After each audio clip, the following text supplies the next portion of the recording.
wonder how many of us this morning feel like our lives are built on the floodplains. I can tell you that as I have walked hand in hand with many of you this week, I certainly have felt like my heart was built on the floodplain. This song has stuck with me because it speaks of faith. It speaks of a faith that is willing to live in a disciplined awareness of divine flow. It is a faith that lives by grace.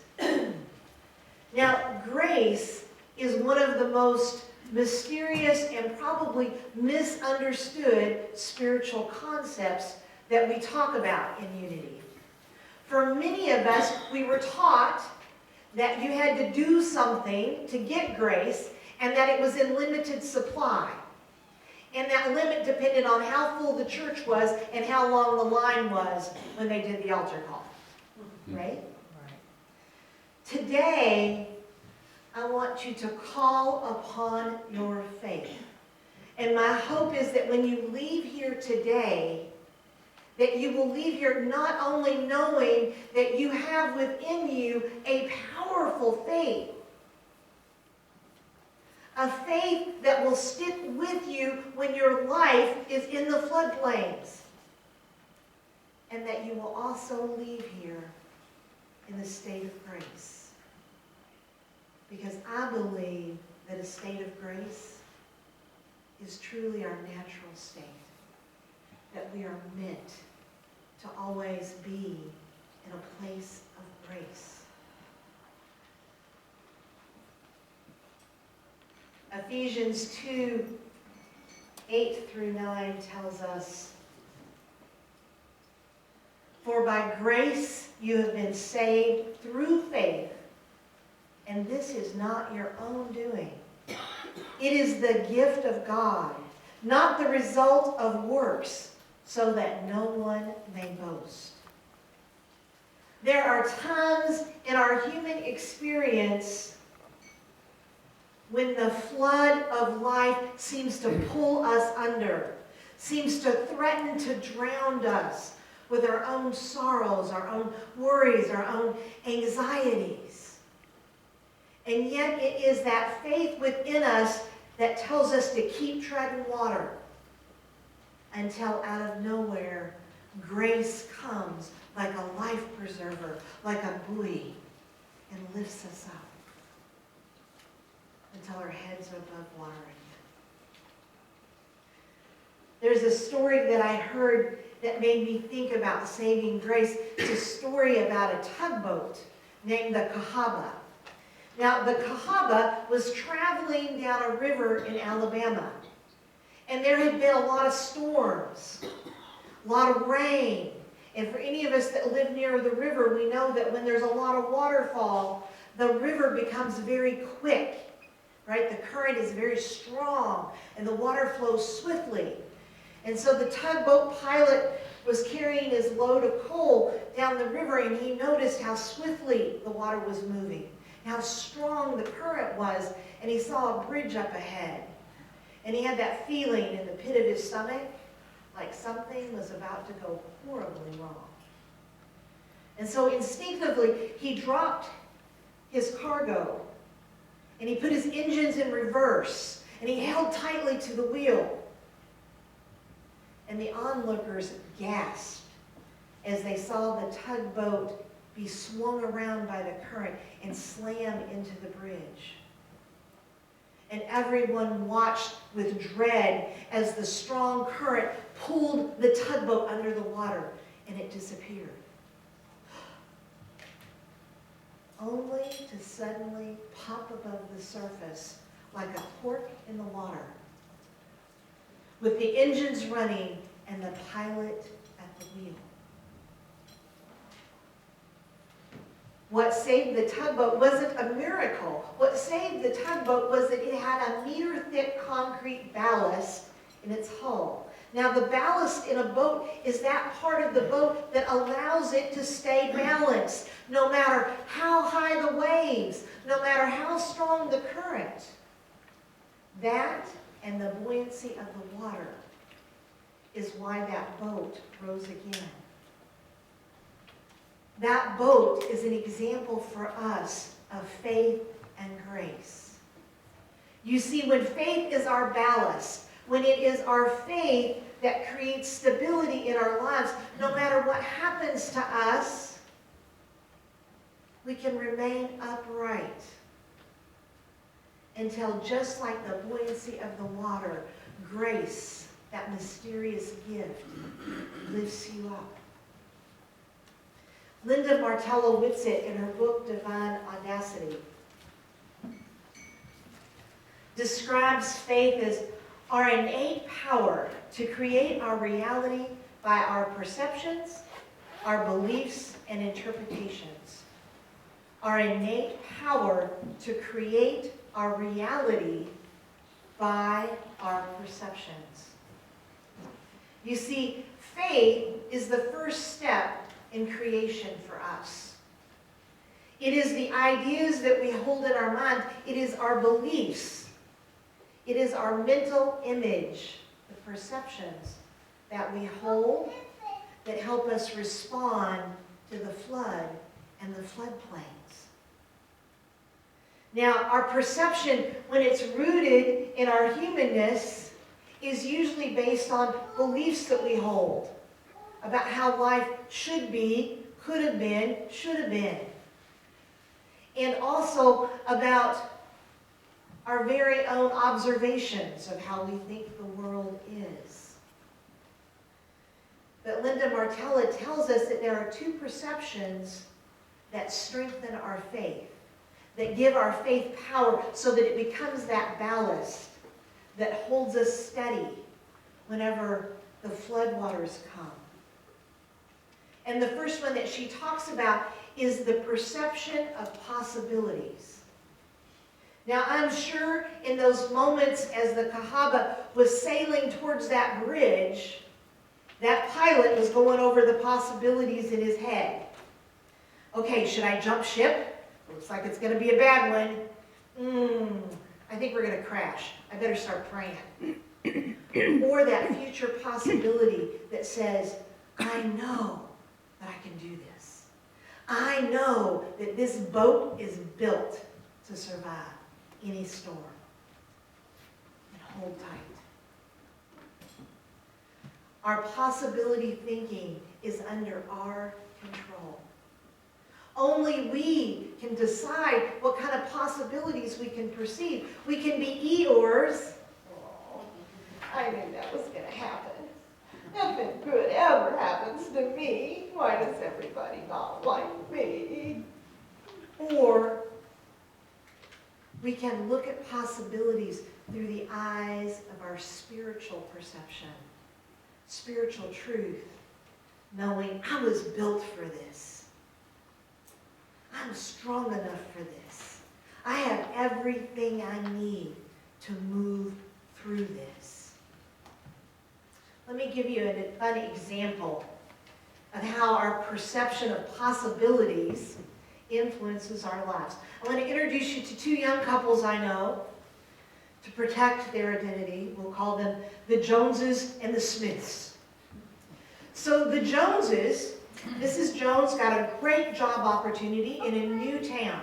And so the family loaded up to move into this new neighborhood. And the whole way they're driving that big truck, they're thinking, gosh, I sure am going to miss my friends. We had such great neighbors. We'll never find good neighbors like them again. It's so hard to be in a new place. So they moved into this established neighborhood. And a few months later, they're sitting at the dining room table, and Mrs. Jones says, you know, nobody even welcomed us to this neighborhood. And Mr. Jones says, I noticed that the people, they don't even wave to us when we walk down that street. Why? Those people, they don't even talk to us. Yes, This neighborhood is so cold, and people are so distant, just like we were afraid it would be. Soon the Joneses save enough money they can sell their house and move into a better neighborhood. And lucky for them, lucky for the Smiths, the house is vacant and they move into the neighborhood. Now, as the Smiths are unloading their truck, a couple of people stop by to say hello. A few weeks later, they're having dinner and Miss Smith says, "Aren't our neighbors so nice? I notice that every time I go out to the mailbox, somebody waves at me." And Mr. Smith says, "Yes, isn't it great when I get home from work, we're in our driveway and people stop by and chat and ask how we're doing." Yep, this is the best neighborhood ever, just like I imagined it would be. What kind of possibility thinker are you? And what kind of possibility thinker are you when the floods come, when the storm is raging, when the sea of life is tossing you about? Are you the possibility thinker that says, "I knew this would happen. Nothing ever goes right for me"? Or are you the possibility thinker that looks at the future and says, "I've been here before and survived. I can do it again"? The difference between the two is our perception of spiritual principles. It's the other power that Linda Martella-Whitsett talks about. It is that part of us that can hit the pause button long enough to look beyond circumstances, beyond what's happening right now, to what we know is true. For what we know is true for us. It is our ability to understand that when things wash away, something new will come in its place. I have a good friend, Jackie Janik, from back home that I talk to frequently. And what I love about her is no matter what she and I are going through, she reminds me of something that a teacher taught me. She will say to me, "Glenda, what good will come of this? What good will come of this?" That is a perception that is grounded in spiritual principle. It is a perception that understands what the 2 Corinthians writers wrote.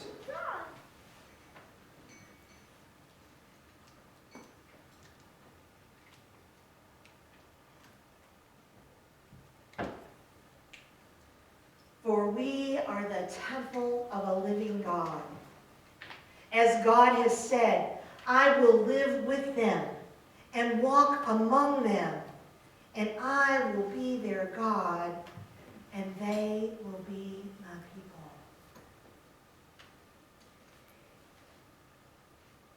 Life on the floodplains requires us to understand that there is nowhere that presence, that source, that God is not. Always. That's the truth. No matter how much we hurt, no matter how much we laugh, that there is a power and a presence in all of it.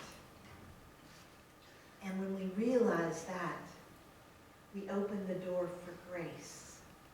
Remember, Ephesians told us that grace through faith saves us. So we have to be open to receiving that grace. When I think about perceptions, I often remember something that my sponsor once said to me. She said, "Left to your own devices, you can create chaos wherever you go." I don't need any help. I can create chaos in my mind in about 2 seconds.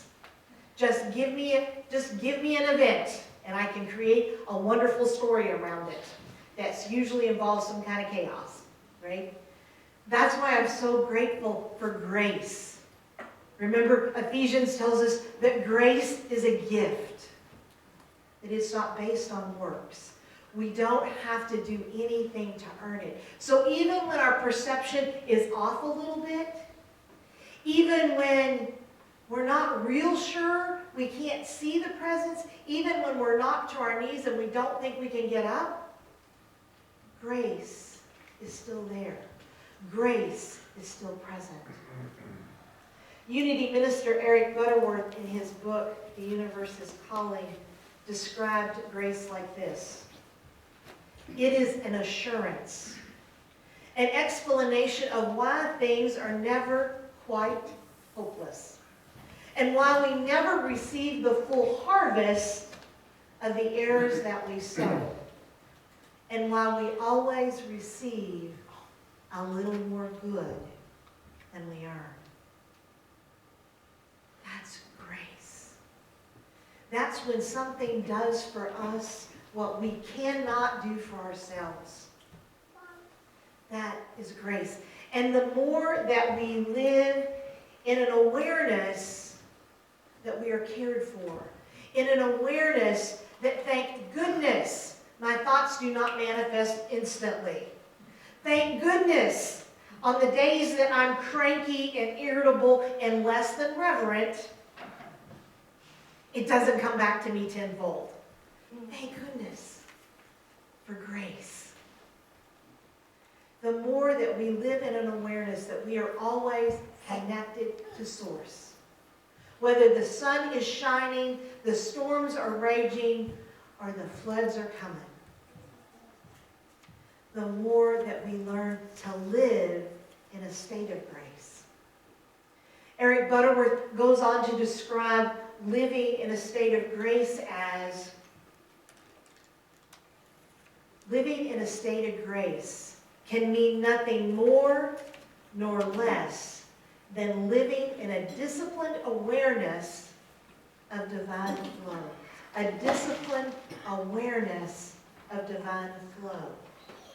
So Merriam-Webster's dictionary tells us that discipline is about behaving in a way that demonstrates that we are willing to obey the law. Now, sometimes my willingness is stronger than others, depending on how many state troopers I see on I-69. When Eric is talking about this discipline, it is that part of us that is willing to behave as though we know we are taken care of. Willing to know that we will overcome whatever challenge we're facing, even if we're not quite sure yet. In recovery, we call that acting as if. Faking it until you make it. Make it until you make it. And awareness is just about our thoughts and our feelings and our experience of something. And so how do we live in a state of grace?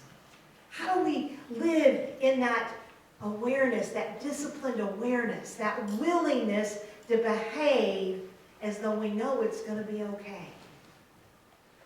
I think the first step is in a willingness to look for God everywhere. A willingness to look for evidence that there is something greater with us, around us, in the circumstance. And as Sara Groves saying, it is also a willingness to understand that sometimes things get washed away. Sometimes we get knocked to our knees. Sometimes we have a great winning streak. Yeah. Sometimes we have a losing streak that looks like it's never been had. Sometimes there's joy, great happiness, great love. And sometimes there's great sorrow, great mourning. And our job is in all of it to ask, where is the divine? Where is the divine in this circumstance? So that grace can answer, here, I'm right here, on the floodplain, where your heart is built. Because God says, I am within you. I am among you. I am walking with you. I am your source. And you are my people.